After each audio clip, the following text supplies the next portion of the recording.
Chatting చేసింది చీటింగ్కి పోయింది కదా.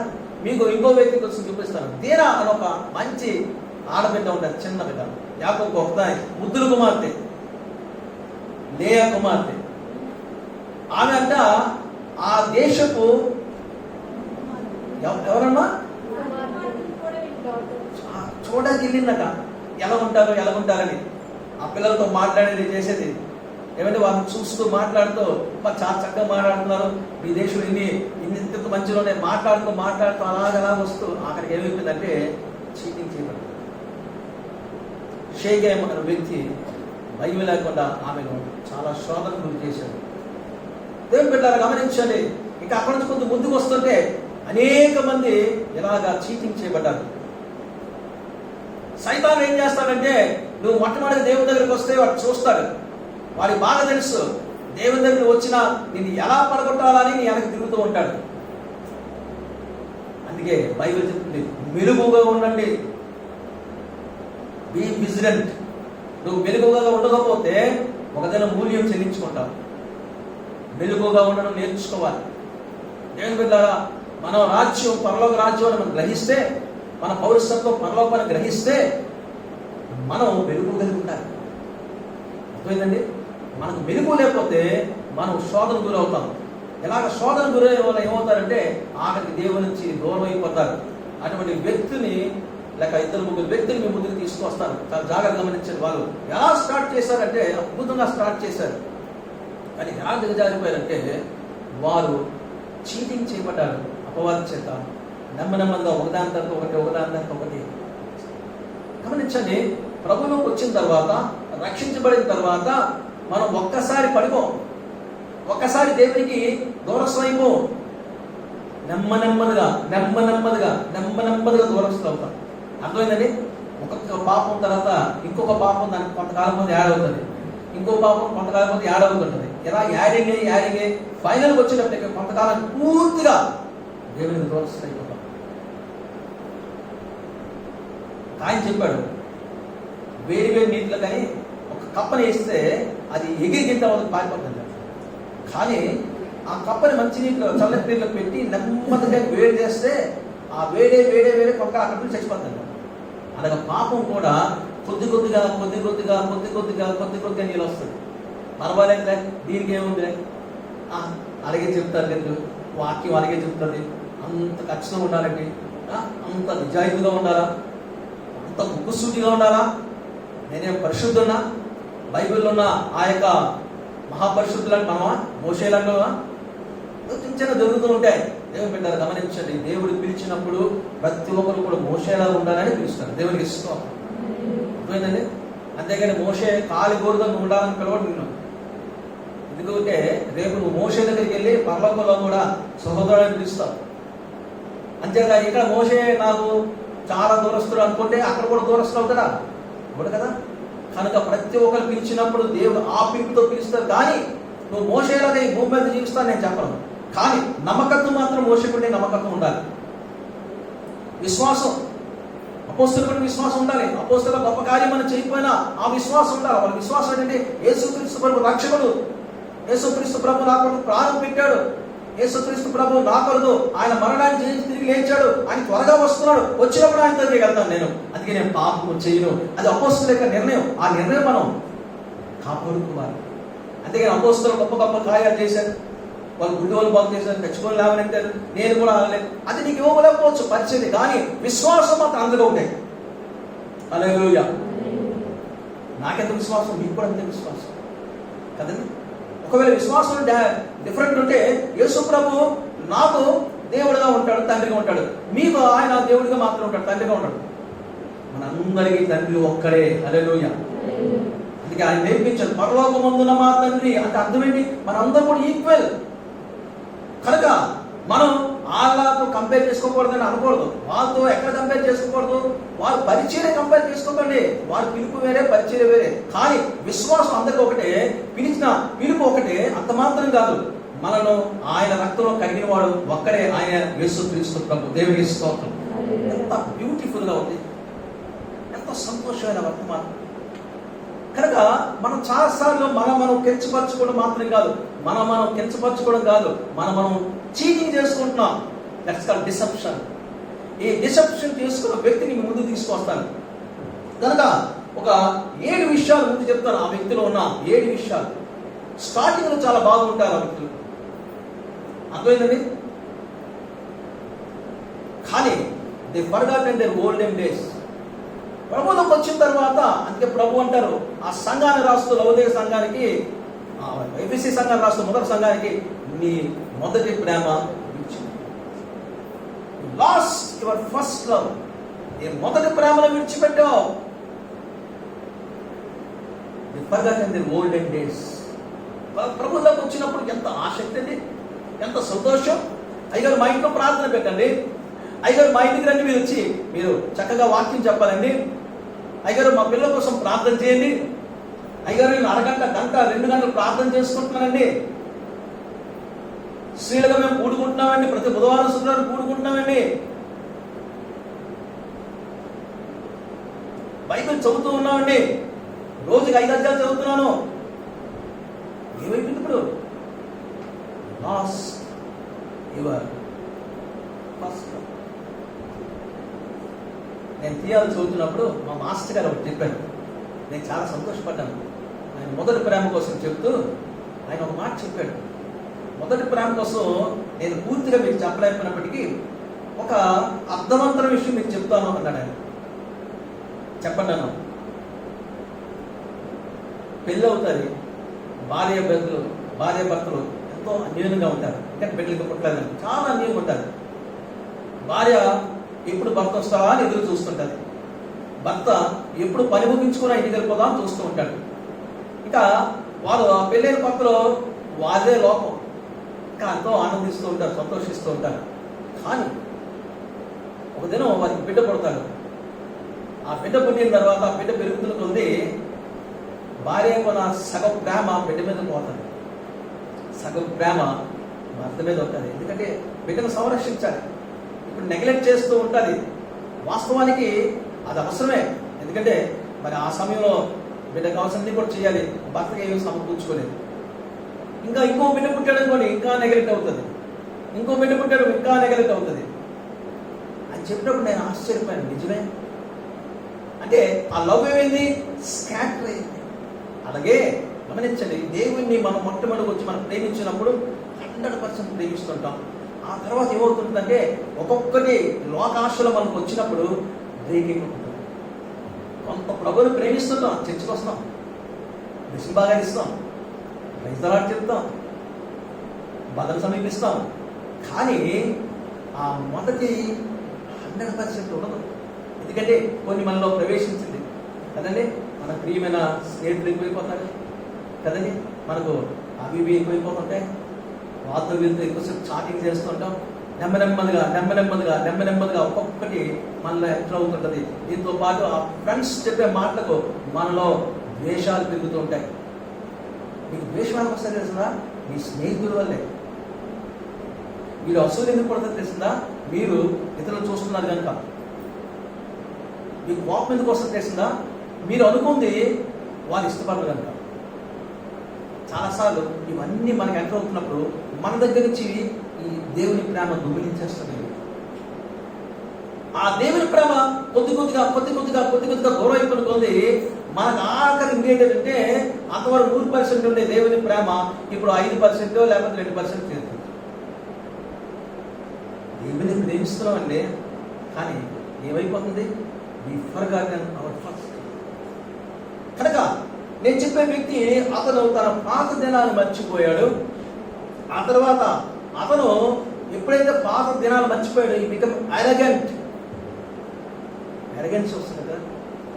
చాలాసార్లు దేవుని విషయాలు మనం అడుగుతున్నప్పుడు ఏమాత్రం తెచ్చికింది రాలేదంటే ముందు ఊరుకుంటాం. రెండోసారి గట్టిగా అడిగారంటే ఊరుకుంటాం. మూడోసారి ఏమైనా మాకు పనులు అనుకుంటున్నారా? ఉంటారండి కొన్నిసార్లు అవుతుంది, లేదు బాగుంది వచ్చిమంటారా? అలాంటి పని చేయలేకపోతున్నామా? లేదు బిడ్డ గమనించండి. ప్రసంగంలో మాట చెప్పకూడదని మాట చెప్పాలి. నిన్న జర్నీ రాలేదు, నాకు మెసేజ్ పెట్టి రాలేకపోతున్నాను. అయితే అడిగాను, అశ్విని వస్తుందా? అశ్విని వస్తుంది. అమ్మాయి ఒకదే వచ్చింది, ఒక్కదే మొత్తం చేస్తుంటే చెప్పాను, అమ్మా కుర్చీలు మాత్రం వేయకుండా నేను వేసుకుంటానని చెప్పాను. కానీ నేను పైకి వచ్చి చూసినప్పుడు అమ్మాయి వెళ్ళిపోయింది, నేను చేసేసాను. నేను చాలా ఆశ్చర్యం. కారణం ఏంటంటే దేవుని పనిని ఆమె విస్మరించింది. ఆమె ఎరగెంట్ కాదండి. చాలాసార్లు ఎరగెన్స్ వస్తుంటుంది. నేనే చేయాలా, నేనే దొరికానా, సమస్యస్ నేనే మిగించాలా, ఇవన్నీ నేనే చేయాలా. దేవుడు నీకు ఇచ్చిన పరిచయం. అందుకే బైబిల్ చెప్తుంది, మీ ప్రయాస వ్యర్థము కాకూడదని, వ్యర్థము కాదని ఎరిగి ప్రభు సేవ చేయాలి. మన ప్రయాస వ్యర్థం కాదు. కనుక ఆ రెండవ వాక్యం ఏంటంటే ఎరగెన్స్, విసురు, మాటకు మాట, మాటకు మాట. ఎక్కడికి వెళ్ళిపోతుందంటే ఆ మాటల కొద్దిగా ఎక్కువైతే సంఘాలు మానేస్తారు. ఆ కిందకు వస్తే ఇంకా జాగ్రత్తలు వస్తే మనం ఆ తర్వాత నెమ్మది ఇంకోటి క్రీప్ అవుతుంది, ఎంటర్ అవుతుంది. ప్రౌడ్, ప్రైడ్, గర్వం, అహంకారం వచ్చేస్తూ ఉంటుంది. ఇది ఎప్పుడైతే ఎంటర్ అయ్యిందో గమనించండి దేవుని పెట్టారా, మనకు తెలియకుండే మనం దేవునికి దూరస్తులు అయిపోతాం. అసలు మీకు తెలుసా, గర్వం ఉంది ఒక కార్యంలో కాదు, ప్రతి దాంట్లో కూడా ఉంటుంది. మీ చూపులో కూడా గర్వం ఉంటుంది. అర్థమైందండి? కొన్నిసార్లు మనకి ఎవరైనా స్ట్రాంగ్ ఏదన్నారనుకోండి, మన చూపులు ఉంటాయి, అది చూసుకుంటాం. చూడవా, మన చూపుల్లో కూడా గర్వం ఉంటుంది. మన మాటల్లో గర్వం కనిపించకపోవచ్చు, కానీ మన చూపుల్లో గర్వం ఉంటుంది, మన తలంపుల్లో గర్వం ఉంటుంది, మన ఆలోచనలో గర్వం ఉంటుంది. ఆఫ్టర్ ఆల్ ఒకసారి ఒక అబ్బాయి MBA MCOM చేశాడు. అతనికి డిగ్రీ చేసిన పిల్లలు ఏదనేసాడు. అతను అంటాడు, after all degree MCOM MBA ఏమొచ్చింది? గర్వం వచ్చింది. చూసారు, గర్వం చాలా రకరకాల వస్తుంది. నీకు అర్థం కాదు, అది ఎలాగ నీకు ఎదుగుతుందో నీకు తెలియదు. మనందరం అంటాం, నాకు అసలు గర్వం లేదని పాస్టర్, నాకు అస్సలు గర్వం లేదు. నో, గర్వం కనీసం 5% కొంతమందికి ఉంటుంది, 10% కొంతమందికి ఉంటుంది, కొంతమంది 50%, కొంతమంది బాహంగా కనిపిస్తుంది, కానీ గర్వం ఉంటుంది. అందుకే మన శరీరాన్ని నలగొట్టుకోవాలి. అపోస్తలుడు పౌలు అంటాడు, అందరికీ సువార్త ప్రకటించి ఒకవేళ భ్రష్టుడైపోతానేమని నా శరీరాన్ని నేను నలగొట్టుకుంటున్నాను. ఏం పెట్టారా, చాలాసార్లు మన జీవితాల్లో ఆ గర్వం ఎలా ఎంటర్ అవుతుందో మనకు అర్థం కాదు, కానీ ఎంటర్ అవుతుంటాం. చాలా జాగ్రత్తగా ఉండాలి. 4వదిగా గమనించండి దేవుని బిడ్డలారా, అది ఎంటర్ అయిన తర్వాత విల్ బికమ్ మర్డరర్స్. అర్థమైపోతావా? బైబిల్ చెప్తుంది, తన సహోదరుడు యేసుప్రభు చెప్పారు, నిర్నిమితంగా తన సహోదరుడు కోపడితే మన నరహత్య చేసినట్టు బైబిల్ చెప్తుంది. నిర్నిమితంగా కొంచెం ఉంటుంటే ఊహించేసుకుంటాం. అదేనో అదేనో ఎవరైనా సంఘం వచ్చిన వ్యక్తిగా ఎవరో సరిగ్గా మాట్లాడలేదనుకోని మనం ఊహించేసుకుంటుంటాం. ఊహించేసుకొని కోపడిపోతుంటాం. అలాగా మనకు తెలియదు అసలు. ఆ మర్డర్స్ ఎంతో ఈవిల్ పర్సన్, మనకు తెలియకుండా మనం ఈవిల్. ఈవిల్ అంటే అపవిత్రంటే అపవిత్రమైన కార్యాలు జరుగుతాయి తలంపుల్లో. వాటన్నింటిలో కూడా ఎంటర్ అయిపోతుంది, ఒకదాని తర్వాత ఒకటి. ఆఖరిగా గమనించండి దేవుని బిడ్డలారా, దేవునికి ఆయాస్కరంగా ఆయన ఆజ్ఞ లోబడకుండా జీవితాన్ని ముగిస్తాయి. కానీ అలా మనం చేయకూడదని ఇది వాక్యం. మనం ఆ వ్యక్తిలో ఉండకూడదు. అర్థమైందండి? 1 కొరింథీయులకు రాసిన పత్రిక 10వ అధ్యాయంలో వాక్యం చెప్తారు ఏంటంటే, ఈ యుగాంతమందు మనకు బుద్ధి కలిగేటకై ఇవి రాయబడ్డాయి. ఆ జరిగే సంగతులు దృష్టాంతాలుగా ఉన్నాయి, కానీ ఈ యుగాంతమందు మనకు బుద్ధి కలుగుటకై రాయబడ్డాయి. మనకు బుద్ధి రావడానికి రాయబడ్డాయి అంటే అవి. కనుక రాయబడ్డవన్నీ కూడా మనకు బుద్ధి కలగడానికి రాయబడ్డాయి. కాబట్టి మనం చాలా జాగ్రత్తగా వాటిని ధ్యానం చేసుకోవాలి. ఏం జరుగుతుందో చూసుకుంటూ ముందుకు వెళ్ళాలి. అంతేగాని ఆ యుగాంతంలో మనకు వాళ్ళందరూ కూడా కనిపిస్తున్నప్పుడు వాళ్ళని మనం తీసుకోకూడదు. ఇలా మీకు చెప్పాను నేను, ఎవరిని మనం తీసుకోవాలి? అబ్రహాముని తీసుకోవాలి, యాకోబుని తీసుకోవాలి, మోషేని తీసుకోవాలి, అపోస్తలులను తీసుకోవాలి. ఎందుకంటే వారిలా గొప్ప కార్యాలు చేయమని నేను చెప్పట్లేదు, వారిలాగా మనం గొప్ప కార్యాలు చేస్తాం అనుకో నేను చెప్పట్లేదు. కానీ వాళ్ళ విశ్వాసం మనం తీసుకోవాలి. వాళ్ళు దేవుని కోసం నమ్మకంగా ఎలా జీవించాలో జీవించడానికి అలవాటు చేసుకోవాలి. వాళ్ళు ఎలాంటి ప్రార్థన చేశారో మనకు తెలియదు, కానీ మనం కూడా ప్రార్థన పరులుగా ఉండాలి. ఇది చాలా ప్రాముఖ్యమైనది. హల్లెలూయా. ఇప్పుడు ఆ వ్యక్తిని మీరు ముందుకు తీసుకొస్తాను. ఈ కార్యాలన్నీ ఒక వ్యక్తిలో జరిగాయి, అతని ఇతరులు జరిగాయి కనుక ఆ వ్యక్తిని మీరు తీసుకొస్తాను. ఆ వ్యక్తిని గమనించండి, దేవుడు తానే రాజుగా ఉంటుండగా ప్రజలందరూ కూడా మాకు రాజు కావాలంటే, సరే నేను రాజు అనుకుంటున్నా కదా, మీకు రాజు ఇచ్చేస్తాను అని ఇశ్రాయేలుకు మొదటి రాజుగా ఆయనను దేవుడు అనుగ్రహించాడు. అందుకే మీకు తెలుసుకోండి, దాని ఎవరు? సౌలు. అతనికి రాజరికం ఇచ్చినప్పుడు దేవుడు అతనికి క్రొత్త మనసు ఇచ్చాడు. అతనికి ఏమిచ్చాడు? క్రొత్త మనసు ఇచ్చాడు. ఈ క్రొత్త మనసు కలిగిన వ్యక్తి దేవుని ఆత్మ ఆయన కోసం గొప్ప గొప్ప కార్యాలు చేయడం మొదలుపెట్టాడు. దేవుని కోసం గొప్ప కార్యాలు చేయడం మొదలుపెట్టాడు. కానీ ఎప్పుడైతే గమనించండి దేవుని బిడ్డలారా, అతడు గొప్ప కార్యాలు చేసిన తర్వాత నెమ్మదిగా సెల్ఫ్ డిసెప్షన్లోకి వెళ్ళిపోయాడు. తను తానే మోసం చేసుకోవడం మొదలుపెట్టాడు. అది మీకు నేను చూపిస్తాను, గమనించండి దేవుని బిడ్డలారా. ఎక్కడో స్టార్ట్ అయిందంటే ఆయన మోసం సమయంలో రోజు పిలిచి పాపాత్ములైన అమాలయకులైన అందరినీ కూడా నువ్వు హతం చెయ్యి అని చెప్పాడు. ఎందుకంటే కనికరింపకూడదు, కనికరింపకుండా హతమార్చమంటే అర్థమైంది వారు ఎంత పాపం చేస్తుంటారు. దిశ చట్టం ఎందుకు వచ్చింది తెలుస్తుందా? వచ్చిందా? మీకు తెలుసు కదా ఎందుకు వచ్చింది? ఆ బిడ్డను ఆ రాత్రి సమయంలో కిరాత్మకంగా అన్యాయంగా మంచి డాక్టర్గా ఉన్న ఆ వ్యక్తిని ఎంత ఘోరంగా చంపారు, ఎంత భయంకరంగా చంపారు. కనుక ఆ యొక్క వాళ్ళు పట్టుకున్న తర్వాత వాళ్ళు పారిపోవడం ప్రయత్నం చేసి ఏం జరిగింది, మొత్తం షూట్ చేసి పారేశారు. షూట్ చేసిన తర్వాత ఎవరైనా కనికరించారా? ఎవరు కనికరించలేదు. కనికరించకుండా మంచి పని జరిగింది అన్నారు. అంటే వారు చేసిన ఘోరమైన తప్పిదం. అలా అమాలయకులు ఘోరమైన కార్యాలు చేశారు.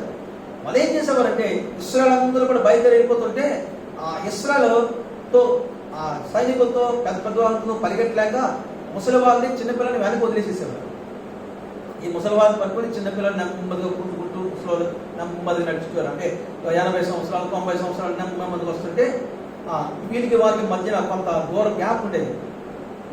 ఇశ్రాయేలు సైన్యం అంతా ముందు నడిచిపోతుంది. అలాగా యవనస్తులు ఆయనక స్త్రీలందరూ నడిచిపోతుంటారు. ఈ వృద్ధుల మీద నెమ్మదిగా వస్తుండేవారు. ఇంచుమించు ఒక 1 కిలోమీటర్ అంత దూరం డిస్టెన్స్ ఉండేది, వెళ్ళిపోతుండేవారు. అటువంటి సమయంలో అమాయకులు ఏం చేసేవారంటే దొంగచాటు నుంచి ఈ ముసలి వాళ్ళని పిల్లలను చంపిస్తారు. వాళ్ళకి ఎంతో మంది చచ్చిపోయారు. అలా చనిపోతున్నప్పుడు ఇశ్రాయేలు ఏడ్చేవారు. ఇశ్రాయేలు ముందుకు పరిగెట్టలేక అడ్డగిపోయింది. ఎందుకంటే ఈ ముసలి వారు రాలేకపోతున్నారు, వీళ్ళు రాకపోతే చంపేస్తున్నారు అమ్మాయి. అలా అమ్మాయిగా చాలా మంది చంపారు. కనుక దేవుని కోపం వారి మీదకి వచ్చింది. అన్యాయంగా ఏమి కూడా వారికి హాని చేయని వ్యక్తినైన ఆ ముసలి వారిని, ఆ యొక్క చిన్న పిల్లల్ని 3-4 సంవత్సరాలు అలా ముందుగా పెరుగుతున్న పిల్లలు చంపారు. కనుక కనికరించుకుని వారిని చంపే. అంటే ఏం చేయాలి? సౌలు చంపాలి. కానీ చంపాడా? చంపలేదు. చంపకుండా అతను ఏం చేశాడంటే వాళ్ళందరినీ కూడా బ్రతికించాడు. అంత మాత్రం కదా, రాజుగారిని కూడా తీసుకొచ్చాడు. గొర్రెల్ని, మంచి మంచి గొర్రెల్ని, ఎడ్లను, నీచ పశువులని చంపేసేసాడు, జబ్బునివి. కానీ మిగతా వాటిని ఉంచాడు. అప్పుడు దేవుడు చాలా పశ్చాత్తాపడ్డాడు. సౌలుని నేను ఎందుకు రాజుగా ఉంచాను అంటే దేవునికి మించిన కనికరం అనుకుంటుందా? ఉంటుందా? ఉండదు. యోనా, నువ్వు అత్యంత కృప కలిగిన వాడిని తెలిసే నేను పారిపోయాను అంటాడు. నువ్వు క్షమించేస్తావు. మనిషే ఎంతోమంది చంపాడు, నిరపరాధ రక్తం చెందించాడు, తప్పు అయిపోయిందని క్షమించాడు దేవుడు. శిలువ మీద దొంగ తప్పు అయిపోయిందని క్షమించడు కదా, పరదేశం తీసుకెళ్ళిపోయాడు. క్షమించడానికి సిద్ధమైన మనసు కలిగిన వాడు ఆయన. అంత ప్రేమ కలిగిన దేవుడు ఆయనకి కనికరాత్మ అని పేరు. అటువంటి కనికరం కలిగిన దేవుడు అంటున్నాడు వాళ్ళు చంపమంటే సౌలు దాన్ని డామినేట్ చేశాడు. కారణం ఏంటంటే అతనిలోకి ఆ మొదటి ప్రేమ పోయి అతనిలోకి నెమ్మదిగా ఒక్కొక్కటి వస్తుంది. అరగెన్స్ వచ్చేసింది కదా. ఎరగెన్స్ రాగానే ఆ సౌలు అంటున్నాడు, ఏమంటాడు తెలుసండి, సమయం వచ్చి పాపం చేస్తా అంటే అలాగనొద్దు. డోంట్ సే ఇగో రాజుని తీసుకొచ్చాను అందరిని చంపేశాను, నీచ పశువులను చంపేసేసాను, ఈ మంచి పశువులను తీసుకొచ్చానంటే నీ దేవుడిని యెహోవాకు బలి ఇవ్వడానికి. తప్పట్టమన్నది చాలాసార్లు మనం సెల్ఫ్ జస్టిఫికేషన్ చేసుకుంటుంటాం, మనం చేసేవి సెల్ఫ్ జస్టిఫికేషన్ చేసుకుంటాం. దేవుళ్ళలోకి వచ్చిన తర్వాత చాలాసార్లు గమనించండి కదా, స్పిరిచువల్ ప్రైడ్ పెరుగుతూ ఉంటుంది. కొంతకాలం అయిన తర్వాత ఇంకా మనకి ఎవరు చెప్పిన ఒప్పుకోం, ఇంకా దేవుని వాక్యం బాగా చదివేస్తాం కాబట్టి వాడి తిరిగి బాణాలు పడుతుంటాం. నువ్వెంతయ్యా నాకు తెలుసు వాక్యం అంట, అంతేగాని సబ్మిట్ అయ్యి దేవుడు నాతో మాట్లాడుతున్నా అనే అనుభవం మనకు రాదు. గమనించండి దేవుని బిడ్డలారా, రాజైన దావీదుకి దేవుడు ఎందుకు ప్రేమించాలనుకుంటున్నారు? దేవుని చిత్తానుసార మనుషులు, హృదయానుసార మనుషులు ఎందుకు అయ్యారనుకుంటున్నారు? దావీదు ఎంతో ఎదిగిపోయాడు. ఆ ఎదిగిపోయిన దావీదు, రాజరికమైన దావీదు ఒకరోజు పాపం చేస్తే ఆ నాతానేని గద్దించినప్పుడు, ఒక కథ చెప్పినప్పుడు దావీదుకి చాలా కోపం వచ్చింది. ఆ మనుషుడు బతకూడదంటే ఆ మనుషుడు నీవే, మ్యాన్, నీవే ఆ మర్డరర్వి, నీవే అన్యాయస్తుడివి అంటే దావీదు ఏం చేస్తా సార్, నన్ను అంటావురా నువ్వు, నేను ఇప్పుడు ఇశ్రాయేలు మీద రాజును, ఇశ్రాయేలు అందరూ కూడా నా అధికారం కింద ఉన్నారు, నన్ను అనడానికి నువ్వు ఏమాత్రం వాడివి అన్నాడా? నేను పాపం చేశానయా అంటే నాతానంటాడు దేవుడిని పాపం పరిగెట్టాడు. పరిగెట్టి 51 గెత్తలో ఏడ్చి ఎంత సంతోషం. దేవుని బిడ్డలారా, అది సౌలుకి రాని. సౌలుకి ఎరగెన్స్ వచ్చింది, కానీ దావీదుకి సబ్మిషన్ వచ్చింది.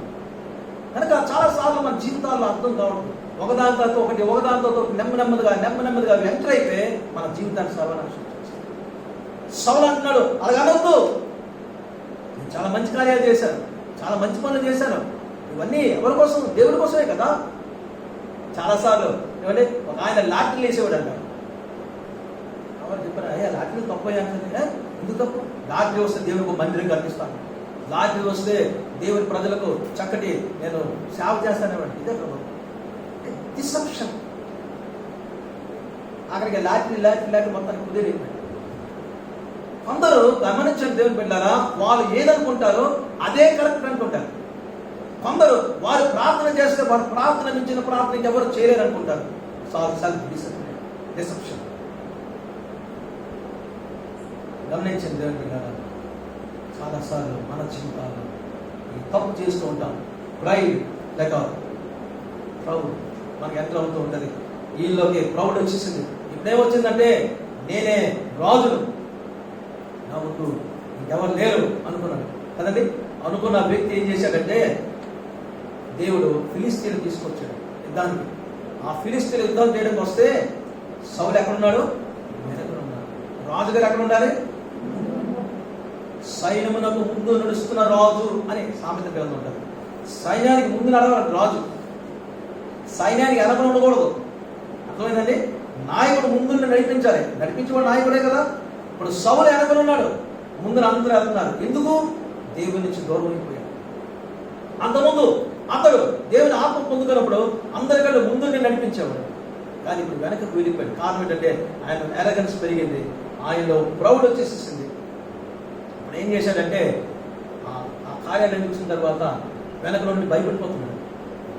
అక్కడ ఒక వ్యక్తి వచ్చాడు, చిన్న కుర్రాడు వచ్చాడు, అతను చంపేశాడు. అవన్నీ ఇప్పుడు చెప్పడానికి అవ్వదు, కానీ టూకీగా మీకు చెప్తున్నాను. ఆయన పేరు దావీదు. గొలియాతుని చంపాడు. గొలియాతుని చంపిన తర్వాత మీ అందరూ తెలుసు పాటలు పాడుతున్నారు శ్రీలందరూ కలిసి. ఏం పాడారంటే సౌలుకు 1000 కొలదును, దావీదుకి 10,000 కొలది అని పాటలు పాడుతుంటే సౌలుకి చాలా కోపం వచ్చేసింది. సౌలు అంటున్నాడు ఆ 18వ అధ్యాయంలో వచ్చినలో మీరు సమూయేలు గ్రంథం చూస్తే, రాజ్యం తప్ప అతడు ఏమి తీసుకోగలడు? ఇలాగ స్త్రీలందరూ పొగుడుతుంటే నా రాజ్యాన్ని తీసుకోవడం తప్ప ఏం తీసుకోగలరు అని చెప్పి నాటి నుండి సౌలు దావీదు మీద విషచూపు, అంటే విషచూపు అంటే అర్థం ఏంటంటే మర్డరింగ్ ఐ, చంపాలి అనే ఒక కన్ను, అది విషచూపు చూస్తున్న మొదలుపెట్టాడు. దావీదు కలిగిన చంపేయాలి, ఈ దావీదు చంపపోతే నా రాజ్యం పోవడం కాదు, నా తర్వాత మునిమనవాడు కూడా యారు కూడా పోతాడు. అందుకే దావీదుని తీసేది. I wanted to eliminate from the face of the earth, భూమి నుంచి తీసి పారేయాలి, దావీదు ఉంచకూడదు అనుకున్నాడు. అనుకున్న ఆయనలో గమనించండి చాలా భయంకర కోపం. అతనికి అక్కడ బైబిల్ ఏం చెప్తుందంటే సౌలుని అంటే దేవుని ఆత్మ విడిచిపెట్టి దేవుని దగ్గర నుంచి దురాత్మ వచ్చేసింది. దావీదు మీదకి దేవుని ఆత్మ దిగొచ్చింది. దావీదు వీణ వాయిస్తుంటే సౌలులో దురాత్మ పారిపోయింది. మీరు ఆ 18వ అధ్యాయం మీరు చూస్తే ఆ 11వ వచనంలో సౌలు దావీదు మీద కంటే 2 సార్లు ఈ విసిరాడంట. కానీ 2 సార్లు కూడా దావీదు తప్పించుకున్నాడంట. ఆ కిందకు వస్తే 11వ వచనంలో యెహోవా తనను విడిచి దావీదు తోడేయడు చూచి సౌలు దావీదుకు భయపడ్డాడు. ఎంత ధైర్యవంతుడు సౌలు. ఎప్పుడైతే దేవునికి దూరం అయ్యాడో ఇప్పుడు ఆయనకు వచ్చింది తెలుసా, భయం వచ్చింది, ఆయనకు వచ్చి అవమానం వచ్చింది, ఆయనకు ఇప్పుడు రాజ్యకాంక్ష వచ్చేసింది, ఎలాగైనా కాపాడుకోవాలి. కనుక ఇప్పుడు అతను హంతకుడుగా మారిపోవడానికి సిద్ధపడ్డాడు. 2 సార్లు బలి విసిరాడు. ఆఖరి గమనించండి అతను ఎంత క్రూరమైన వ్యక్తి అంటే దావీదు మీద కాదు, తన కుమారుడు వచ్చి దావీదు ఎందుకు చావాలి అంటే కుమారుడు యోనాతాను కూడా బలి విసిరాడు. ఇంకా దావీదుని వెంట తరుముతూ నోబు అనే ఒక ప్రదేశంకి వచ్చాడు. అక్కడ యాజకులు ఉంటారు. ఆ యాజకుల దగ్గరకు వచ్చినప్పటికీ వాళ్ళు దావీదుకి ఆహారం ఇచ్చారని చెప్పి వారిని 85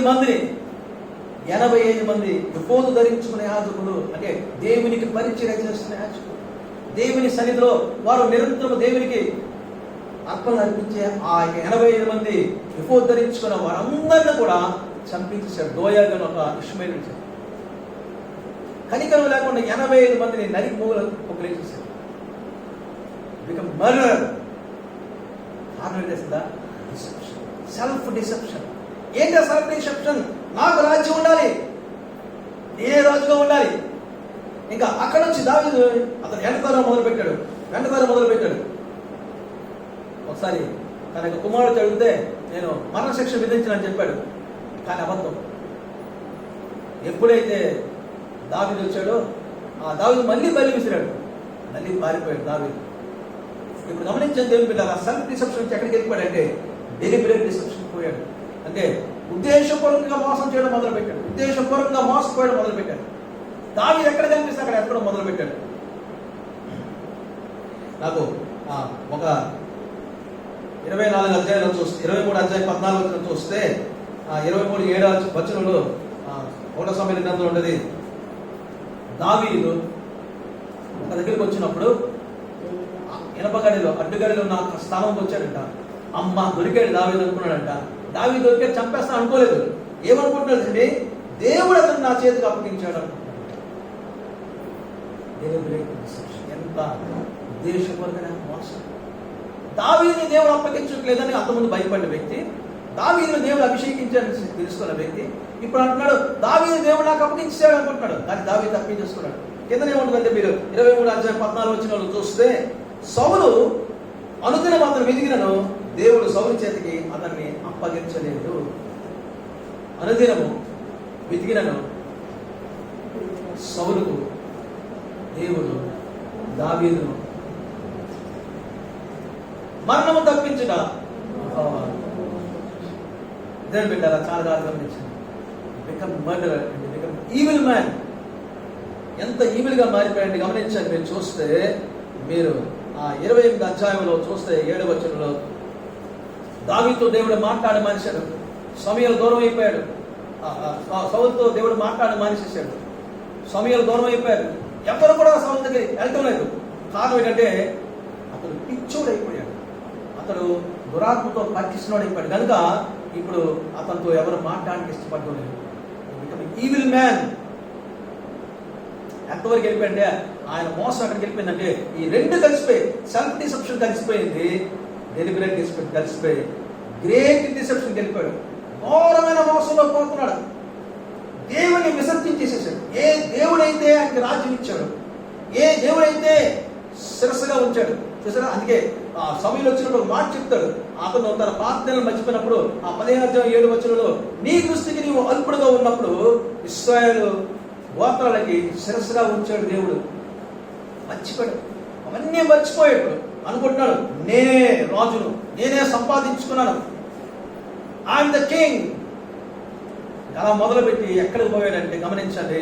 దేవుడు మాట్లాడిపోతే ఎలా మాట్లాడాలో నాకు బాగా తెలుసు, ఎలా మాట్లాడించాలో నాకు తెలుసు, సమయాన్ని ఎలా పిలిపించాలో నాకు తెలుసు అని ఆ మీరు 28వ అధ్యాయంలో చూస్తే 7వ వచనంలో అక్కడ కర్ణ పిశాచం కలిగిన ఒకదాన్ని కనుక్కోమని ఆయన పంపించాడు. ఆయన పంపించి ఆ కర్ణ పిశాచం కలిగిన దానిని తీసుకురమ్మన్నాడు. అక్కడ బయలుదేరాడు. ఆ కర్ణ పిశాచం గారి దాంతో మాట్లాడడం మొదలుపెట్టాడు.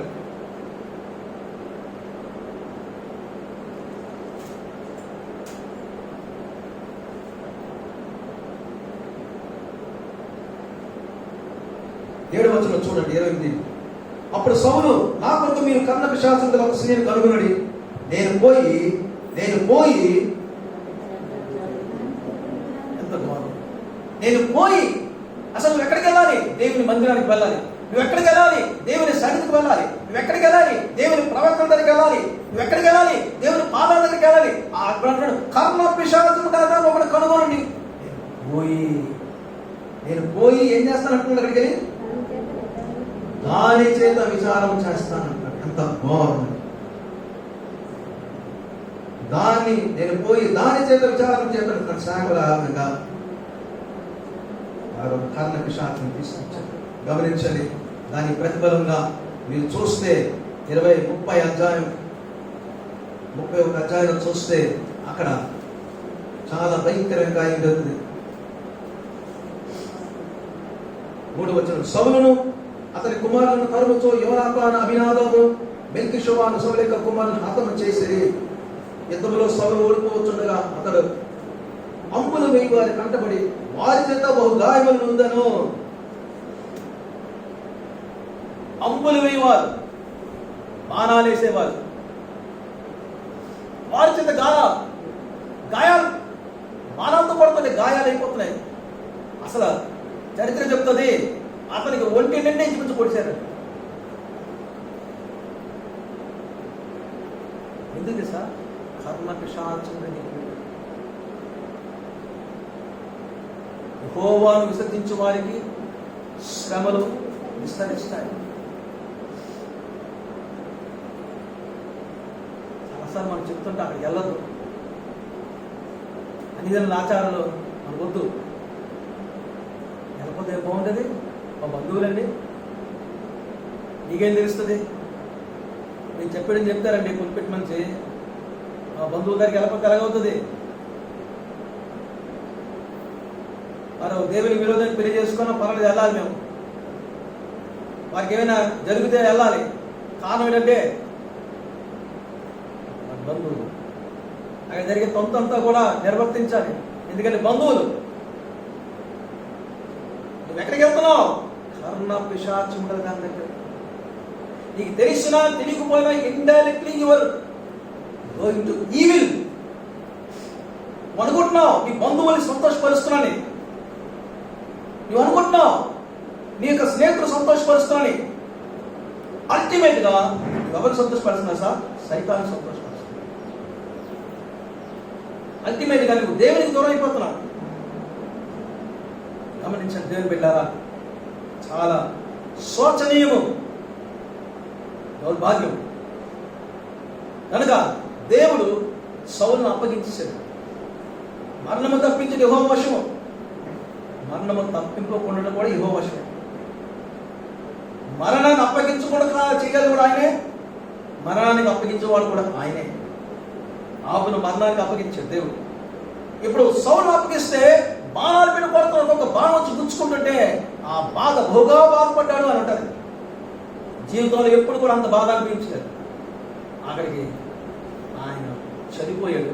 ఎంత ఘోరం చేసండి, అతని తలలో నరికి తీసుకువెళ్ళాడు. మొండేలు తీసుకువెళ్ళి బెతవేలో ఒక స్థలంలో ఏలాడి కట్టారు.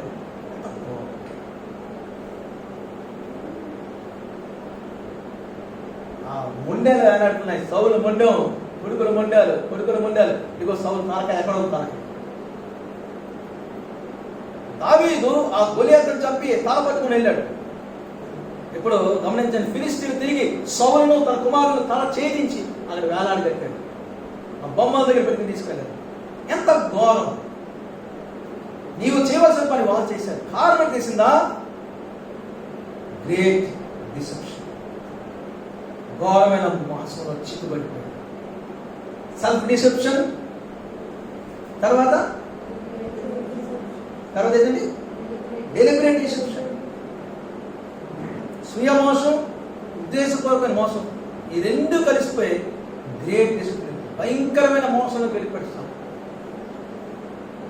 దేవుని నుంచి దూరస్తులు వెళ్ళిపోయాడు. దేవుని బిడ్డలా ఇక్కడ కాపీ అసలు సౌలు ఇలా నాశనం కారణం ఏంటంటే 6 విషయాలు నేను చెప్పాను. మొట్టమొదటిగా అతడు Saul forgotten his olden days. తన పాత దినాల్లో సౌలు అది పోగొట్టేసుకుంది. రెండోదిగా సౌల్ బికమ్ ఎరగెంట్. చాలా నేను రాజుని అయిపోయాను, సమయంలో నేను మాట్లాడడానికి అలాగనద్దు ఇలాగనద్దు. నేను అక్కడికి సమయంలో వెలిగి తిరుగుతుంటే ఆ దుప్పటి పట్టుకుంటే దుప్పటి చిరిగిపోయిందంటే అంత గట్టి పట్టి లాగాడు. ఒక దైవజనుడిని లాగాడు, దుప్పటి చిరిగిపోతే సౌలు చెప్పాడు సమయం చెప్పాడు సౌలుకి, నీ రాజ్యం కూడా దేవుడి దగ్గర తీసేసుకున్నాడు. Saul become right like a proudish, చాలా గర్విష్ఠుడు అయిపోయాడు. ఫైనల్ గా సౌల్ బికమ్ మర్డరర్. ఎంతమంది చంపేసేసాడు. దావీదును చంపుదాం అనుకొని అనవసరంగా ఇన్నోసెంట్ పీపుల్ అయినా 85 మంది యాజకులను చంపేసేసాడు. 85 యాజకులను చంపాడు ఆయన. ఇంకా కొన్ని వస్తే Saul become evil person. Evil కర్ణకి శాంతి దగ్గరికి, ఆ దగ్గరికి, ఈ దగ్గర పరిగెట్టాడు. అండ్ ఫైనల్లీ గమనించండి, Saul never obey and prostrate. ఎప్పుడు కూడా సౌలు దేవునికి లోబడలేదు, దేవునికి విరోధంగా జీవించాడు. ఇక్కడికి ఆపేద్దాం, ఆలోచన చేద్దాం. అయితే దేవుడు మనకు సౌలు ఎందుకు చూపించాడు? ఏదా చెప్పాను నేను, కొరింథీయులకు రాసిన పత్రికలో ఏముందమ్మా, యుగాంతమందు మనకి బుద్ధి కలుగుటకే ఇవన్నీ కూడా రాయబడి ఉన్నాయి. వారిని చూపిస్తూ దేవుడు మనకు బుద్ధి కలగడానికి ఇవన్నీ రాయించాడంట. కనుక మనం చూద్దాం, మనం జాగ్రత్త కలిగి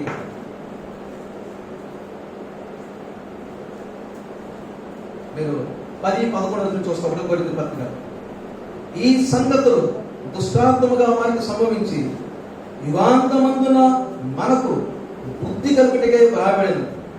తాను నిలుచుతున్నానని తలంచుకుని వాడు పడకుండానట్టు జాగ్రత్తగా చూసుకోవాలి. బిగినింగ్ లో మనం ఏం చెప్పానంటే చాటింగ్.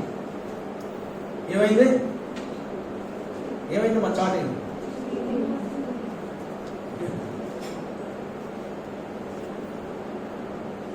చీటింగ్ కాకుండా చాటింగ్ మొదలు పెట్టింది. అబ్బా, చీటింగ్ పోయింది. దేనా చాటింగ్ మొదలు పెట్టింది? ఏమైంది? భయంకరమైన శోధన పోయింది. ఇలాగ చాటింగ్ మొదలుపెట్టే ప్రతి ఒక్కరు కూడా చీటింగ్లో పోయారు. గమనించండి, సైతానుడు నీకు విసిరే వల ఉంటుంది, ఆ వలలో చిక్కుపడిపోయేవారు జాగ్రత్త. అందుకే వారికి సంభవించినన్ని కూడా దేవుడు చూపిస్తున్నాడు. అందుకే తాను నిలుచుచున్న వాడు తలంచుకున్న వాడు ప్రతి ఒక్కరు కూడా పడిపోకుండా జాగ్రత్తగా చూసుకోవాలి. ఎలా చూసుకోవాలి? జాగ్రత్తగా చూసుకోవాలి. జాగ్రత్తగా చూసుకొని ప్రార్థన చేసుకుని తలలో ఉంచండి, కళ్ళు మూసుకొని జాగ్రత్తగా చూసుకొని మన హృదయాలు ప్రభు అప్పగిద్దాం. ప్రభు నాయనా, నన్ను గమనించు ప్రార్థన చేసుకున్నాం. మన హృదయాలు ప్రభుకు అప్పగించుకున్నాం.